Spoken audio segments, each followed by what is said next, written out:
What are some of the other mistakes, like let's say not in regards to liability? What are some of the other things that that you've seen as it comes to tax planning? I know for me, and I'm open to sharing this, one of the big mistakes that I made was not tax planning back in 2017. And I got hit. I mean, I flipped a couple properties, made this income real estate related, and I got hit because I failed to tax plan. What are some of the things that typically, what problems do customers typically come to you with? In other words. Yeah, good question. Sorry, I had to plug in a computer before it died. My apologies. But so typical problems that they come to, the one you just mentioned is probably the most obvious one: failure to tax plan.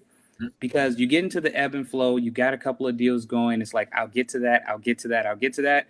December 31st rolls around and it's like, oh crap, I haven't done anything. And there's not a lot that can be done if you don't do things before the end of the year. So failure to plan is a huge one. Entity election, as we talked about already, is another one.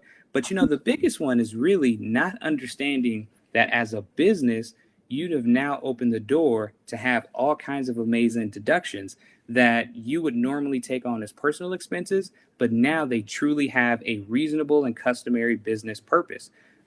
Cell phones being one of the more obvious ones, mileage from your vehicles, travel.